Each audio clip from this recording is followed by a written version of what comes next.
వివిధ పోటీ పరీక్షలు ముఖ్యంగా గ్రూప్స్ అదే విధంగా డిఎస్సి కి సంబంధించి ప్రిపేర్ అవుతున్న చాలా మంది తమ్ముళ్ళు చెల్లెళ్ళు అందరూ కూడా వచ్చి ప్రధాన ప్రతిపక్షమైన భారత రాష్ట్ర సమితి మాకు అండగా నిలబడాలి.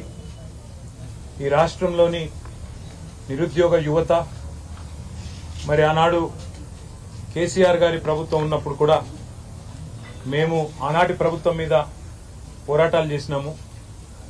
మీరు 9.5 సంవత్సరాల పాటు ఆనాడు జరిగిన ఉద్యోగ నియామకాల్లో పారదర్శకంగా చాలా పెద్ద ఎత్తున నియామకాలు జరిగినప్పటికీ అక్కడక్కడ చిన్న చిన్న పొరపాట్లు జరిగినప్పుడు మీ మీద కూడా పోరాడాము. అదేవిధంగా ఈరోజు ఇప్పుడున్న కాంగ్రెస్ ప్రభుత్వం ముఖ్యంగా మాకు ఎన్నో హామీలు ఇచ్చింది. ఆ హామీలు అమలు కావడం లేదు.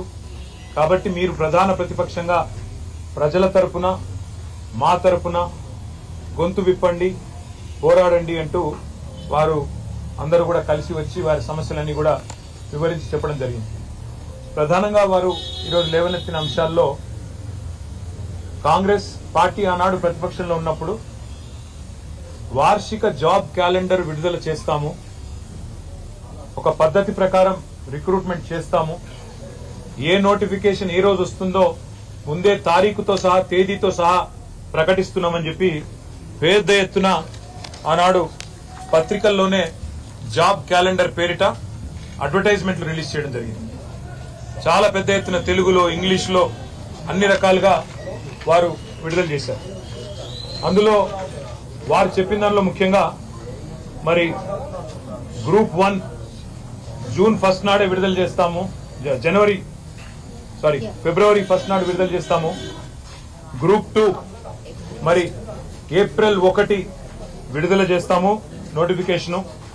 గ్రూప్ 3 జూన్ 1 విడుదల చేస్తాము. గ్రూప్ 4 కూడా June 1. Assistant executive, assistant engineer, PR, ఆర్ఎండ్బి, ఆర్డబ్ల్యూఎస్ అదేవిధంగా పబ్లిక్ హెల్త్ డిపార్ట్మెంట్ ఇవన్నీ కూడా మే 1 నాడు విడుదల చేస్తాము. అగ్రికల్చర్, హార్టికల్చర్, వెటర్నరీ పోస్టులకు సంబంధించి మే 1 నాడే జాబ్ క్యాలెండర్ విడుదల చేస్తాము, నోటిఫికేషన్ విడుదల చేస్తాము. Assistant motor vehicle inspectors, town planning officers, agriculture extension officers ఇవన్నింటికి సంబంధించి జూన్ 1 నాడు విడుదల చేస్తాము. Transport constables, excise constables, police constables సంబంధించి మార్చి 1 నాడు విడుదల చేస్తాము. జూనియర్ లెక్చరర్లు, పాలిటెక్నిక్ లెక్చరర్లు, డిగ్రీ కాలేజ్ లెక్చరర్లు, అసిస్టెంట్ ప్రొఫెసర్లు, ఫిజికల్ డైరెక్టర్లు వీటికి సంబంధించి ఏప్రిల్ 1కి విడుదల చేస్తాము. ఉపాధ్యాయులకు సంబంధించి ఇట్లా డిఎస్సి, మెగా డిఎస్సి విడుదల చేస్తాము. అదేవిధంగా విలేజ్ రెవెన్యూ ఆఫీసర్స్, జీపీ సెక్రటరీలు, మండల స్థాయి సాంకేతిక సిబ్బందికి 1 జూన్ నాడు విడుదల చేస్తామని చెప్పి దాదాపు 10 నోటిఫికేషన్లు ఏవైతే ఇప్పటికే ఇవ్వాల్సి ఉండేనో అవి ఇవ్వకుండా ఇచ్చిన మాటలు నీటి మూటలు అని తేల్చేసిన వైనం మన కళ్ళ ముంగట కనబడతా ఉన్నది. అదేవిధంగా గ్రూప్ 2, గ్రూప్ 3 ఈ రెండింటికి సంబంధించి స్వయంగా ఈరోజు ముఖ్యమంత్రిగా ఉన్న రేవంత్ రెడ్డి గారు గ్రూప్ 2లో 2000 ఉద్యోగాలు పెంచుతాము, గ్రూప్ 3లో కూడా వేలాదిగా ఉద్యోగాలు పెంచుతాము. కేసీఆర్ గారు చేయలేదు, కేవలం 783 పోస్టులు పిలిచినాడు, నేను 2000 చేస్తానని చెప్పి రేవంత్ రెడ్డి గారు చెప్పారు. గ్రూప్ 3లో కూడా వేలాదిగా ఉద్యోగాల సంఖ్య పెంచుతా అన్నారు, ఏ ఒక్క మాట కూడా నిలుపుకోలేదు. అదేవిధంగా మెగా డిఎస్సీ అన్నారు, మొదటి కేబినెట్ లోనే మెగా డిఎస్సీ ప్రకటిస్తామన్నారు. మరి ఇప్పటిదాకా ఈ ప్రభుత్వం వచ్చిన తర్వాత, కాంగ్రెస్ ప్రభుత్వం వచ్చిన తర్వాత 2 పనులు చేసినారు. కేసీఆర్ గారి ప్రభుత్వంలో ఇచ్చిన గ్రూప్ 1 నోటిఫికేషన్ రద్దు చేసి తిరిగి 60 పోస్టులు యాడ్ చేసి కొత్తగా రీనోటిఫై చేసినారు. మెగా డిఎస్సీ అన్నారు, దగా డిఎస్సీ చేసినారు. కేసీఆర్ గారు 5000 ఉద్యోగాలతో డిఎస్సీ ప్రకటిస్తే దాన్ని రద్దు చేసి ఇంకొక 5000 మాత్రమే కలిపి ఇవాళ రెండోసారి మళ్ళీ డిఎస్సీ అని మోసం చేసే ప్రయత్నం చేస్తా ఉన్నారు. ఇవాళ భారత రాష్ట్ర సమితి తరఫున అదేవిధంగా ఇవాళ మమ్మల్ని కలిసిన ఈ పిల్లలందరి తరఫున, తెలంగాణ యువత తరఫున కాంగ్రెస్ ప్రభుత్వాన్ని అడిగేది ఒకటే, గ్రూప్ 2, గ్రూప్ 3 ఈ 2 కేటగిరీల్లో కూడా పోస్టులు పెంచుతామని చెప్పింది, సంఖ్యను పెంచుతామని చెప్పింది మీరే, మీ నాయకులే, మీ ఎమ్మెల్సీలు, మీ ఎమ్మెల్యేలు, మీ ముఖ్యమంత్రి మీరే చెప్పినారు. ఇవాళ సాంకేతిక సమస్యలు చెప్పి తప్పించుకునే ప్రయత్నం చేస్తా ఉన్నారు. కానీ వదిలిపెట్టే సమస్య లేదు. శాసనసభలో నిలదీస్తాం, అదేవిధంగా రాజ్యసభలో నిలదీస్తాం, శాసన మండలిలో నిలదీస్తాం. మాకెక్కడెక్కడైతే చట్టసభల్లో అవకాశం ఉందో అక్కడక్కడ ప్రతి చోట కూడా వదిలిపెట్టం, నిలదీస్తాం. అదేవిధంగా ఈ తమ్ముళ్ళకి చెల్లెలకు కూడా నేను చెప్పినాను, ప్రతి ఎమ్మెల్యేని కలవండి, ప్రతి నాయకుడిని కలవండి, ప్రతి ప్రజాప్రతినిధిని కలవండి, తప్పకుండా మద్దతు కూడగట్టండి. కేసీఆర్ గారు తెలంగాణ ఉద్యమానికి ఎట్లా అయితే మద్దతు కూడగట్టినారో మీరు కూడా అదే పని చేయండి అని చెప్పి కూడా వారికి నేను విజ్ఞప్తి చేసిన. వారు ఇంకొక విషయం కూడా నా దృష్టికి తెచ్చినారు.